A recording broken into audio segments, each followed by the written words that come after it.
That line is 4 abreast, and it moves $1 million a day through one door on School Street. It's the summer of 1920, and for 8 months, everyone in that line got paid.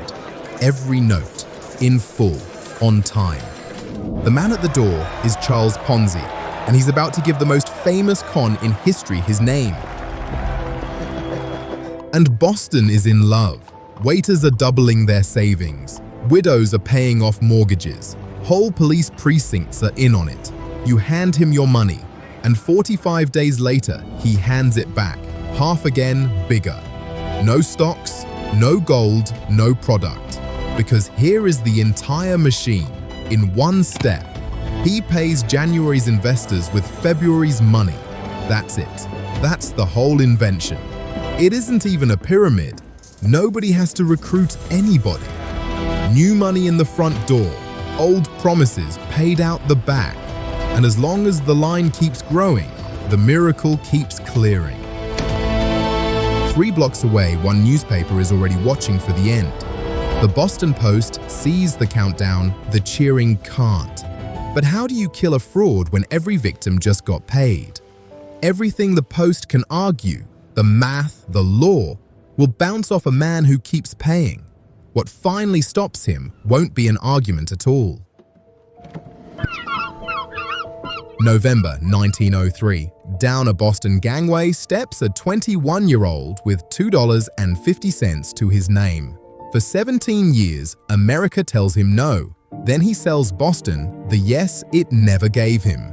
He'd boarded with 200. The rest he gambled away on the crossing. He'd tell the story his whole life. Landed with $250 in cash and $1 million in hopes. The hopes went unpaid.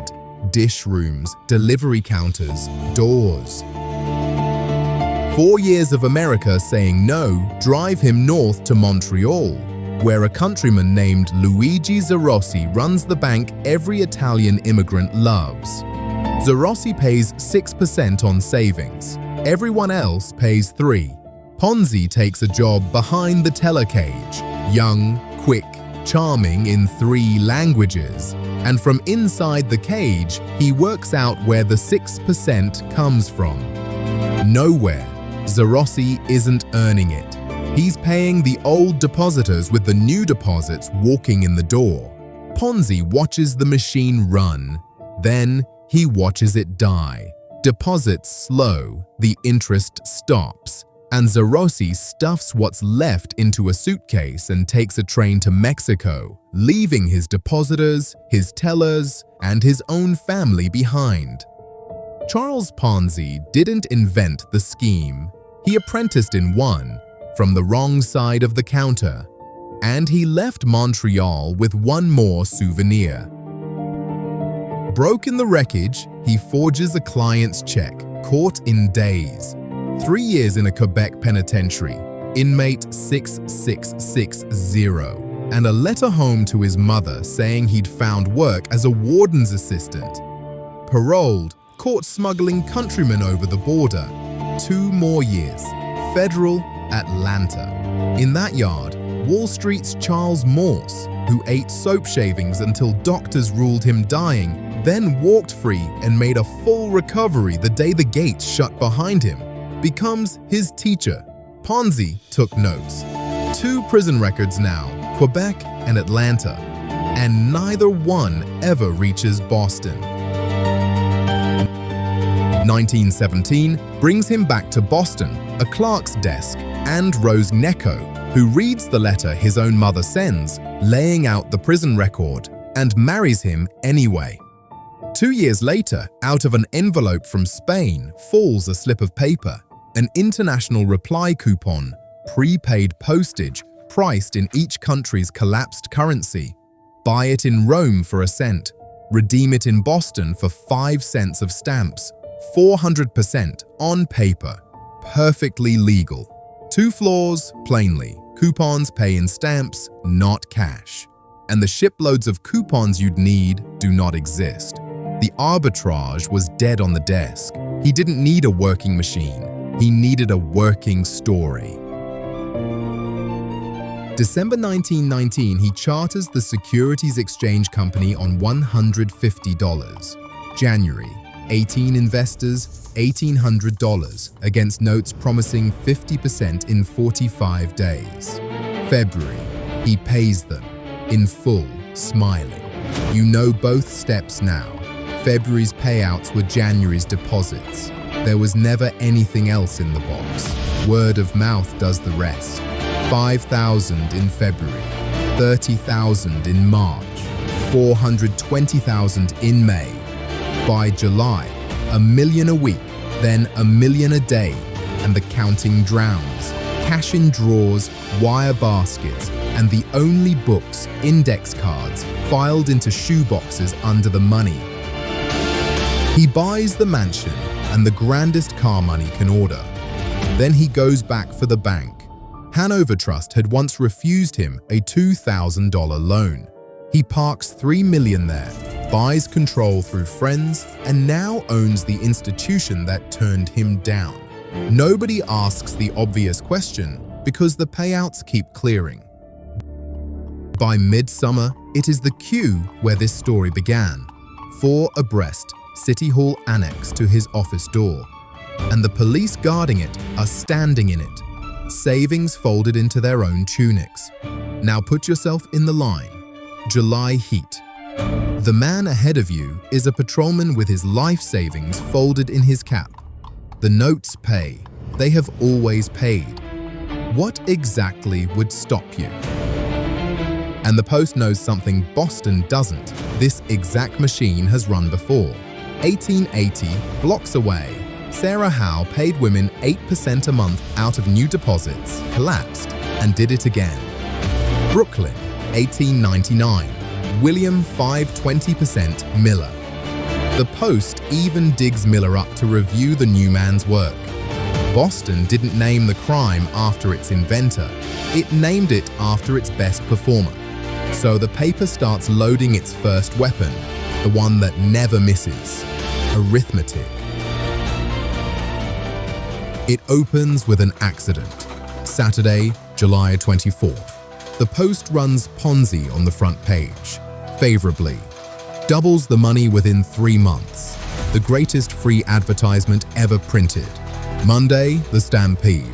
The best days now bring $1 million through the door. Some say 3. But that same Saturday paper lands on the desk of Clarence Barron, head of Dow Jones, the hardest arithmetic in American finance. Monday the 26th, the Post prints his math. To back the notes outstanding, Ponzi needs 160 million postal coupons. In worldwide circulation, there are roughly 27,000. And the detail with teeth, Ponzi keeps his own money in ordinary banks at 5%. The math is airtight, unanswerable, final, and here is what 40,000 people do with it. They get in line. Deposits don't dip, they surge, because the notes keep paying, and a paid note beats a proof. Round 1 goes to Ponzi. The Post has just learned the duel's real rule. Math doesn't kill him. So, what does? The pressure does force one thing. July 26th is the last day Charles Ponzi ever sells a note. He never needs another customer, because what comes next is a run. Thousands fighting to get out. And he caters it. Coffee, donuts, passed down his own panic line, compliments of the man they came to break. Over 3 days, he pays out $2 million. Every mature note at par, still smiling. The line watches him pay and cheers. Then he counterattacks. The Post's expert called his machine impossible. So Ponzi sues the paper's owners for $5 million in damages. The price, he says, of calling an honest man a thief. And while Boston watches him play the wounded hero, he announces something bigger. A new venture. $100 million international syndicate. Banks. Steamships. A coupon clearinghouse spanning 3 continents. None of it exists. There isn't even paperwork. But it works. The man they proved impossible now looks twice the size. Round 2. Ponzi, and the newspaper is the one bracing for a lawsuit. But under the cheering, a ledger page at Hanover Trust has started to bleed. His own account in the court record, day by day, July 26th, 572,000 out. The 27th, 228. The 28th, 905. A run isn't a wave, it's a ledger, bleeding one line at a time. And the Post finally lands a hit from inside the castle. Monday, August the 2nd, the front page that ends the honeymoon. Look at the byline. Not a detective, not a banker. William McMasters, Ponzi's own publicist, 10 days on the payroll. He'd seen the mail sacks, the unbought coupons, the arithmetic, and instead of cashing in, he walked into the publisher's office. Richard Grozier, 33, running the paper for his broken-down father, bets the Post on it. The insider's testimony printed under the paper's whole reputation. The result? Ponzi opens the doors and keeps paying. The state's answer is not handcuffs. It's an audit he volunteers for and a gentleman's agreement to stop taking deposits while a federal accountant counts. A fraud, agreeing to be counted. Even the district attorney can't decide if he's a thief or just early. Round 3. A draw. And every day he isn't in handcuffs, the line only grows.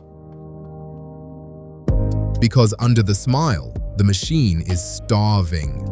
Remember the one rule. It only lives while new money walks in. Since July 26th, nothing has walked in. He's been paying the run out of his own account at Hanover Trust. Sunday, August 8th. A postman finds him on his porch in a silk robe, serene. Monday morning, the state's examiners open Hanover's ledger and find that account. Not low, gone. Overdrawn by $331,000. He's been writing checks on money that is not there, and his own bank has been quietly honoring them. So Bank Commissioner Joseph Allen gives one order. Hanover Trust will not cash another Ponzi check. No arrest, no headline. The paper just stops. There was only ever one way to kill it. A con that keeps paying can't be argued down, or arrested, or proven false. It can only be starved. And the day after his checks die, one account has him charming a Kiwanis Club luncheon to a standing ovation. He could no longer pay for the lunch. The crowd is still his. The money is already gone. What's left to knock down a man like this? Not math, not the law, not even insolvency. Wednesday, August 11th. The Post's last weapon isn't financial at all. It's a reporter named Herbert Baldwin sent to Montreal on a hunch showing an old photograph around the Italian Quarter, and the tellers say, add a mustache and that's Ponzi. The forger. Front page, the mugshot, the prison record, and the telegram blank on the city editor's desk. Wired to the warden of the Atlanta Penitentiary. Answer, by return wire, record number 2. That card in his drawer, Boston finally sees it. The math never touched him. His own past hit like a train. That afternoon, Allen seizes Hanover Trust itself. His bank dies before he does, and eats his last $1.5 million on the way down. Thursday, August 12th.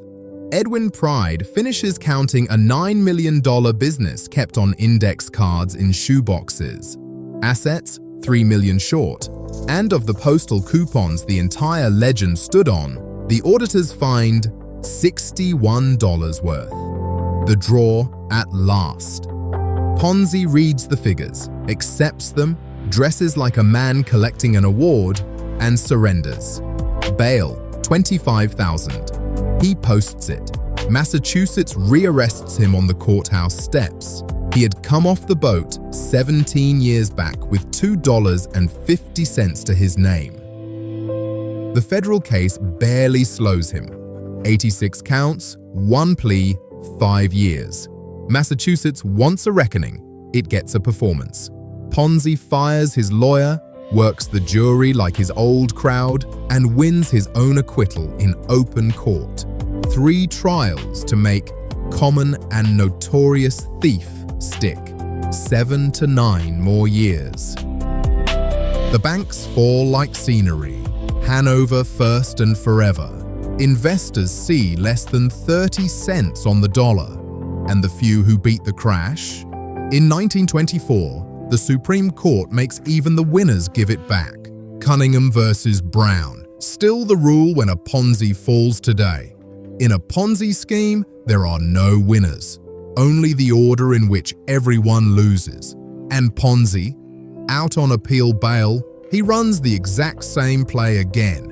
Florida swampland, 200% in 60 days under a company called Chapon. He monogrammed it. Caught fleeing on a freighter, shaved head. Deported in 1934 on a liner leaving a dock where no one waved. Rose lost $16,000 of her family's money, more than $250,000 in today's money, and stayed 14 years anyway. Through federal prison, state prison, Florida, the freighter. She divorced him only when the ocean already had. She kept books for years, including at the Coconut Grove, the nightclub Boston remembers for fire, not fraud. She died in 1993, 98 years old. Rio de Janeiro, 1948. A reporter tracks the most famous financial criminal on earth to a charity ward, partially paralyzed, blind in one eye. And from that bed, Charles Ponzi files the review he'd been writing his whole life. Without malice aforethought, his words. He'd given Boston the best show ever staged in their territory since the landing of the Pilgrims. Easily worth $15 million to watch him put the thing over. He died that January with $75 to his name, enough to bury him. The court counted $9.5 million in, over $150 million today. The legend always said more. And the duel? The Post won the Pulitzer Prize, the first Boston paper to win one, and Ponzi took what the paper never could, the word itself. A century later, his machine is still running. Every crypto rug pull, every too smooth fund, every promise of 50% in 45 days files into the same queue, 4 abreast, certain the line will grow forever. The name on the crime was never the invention. It was the receipt.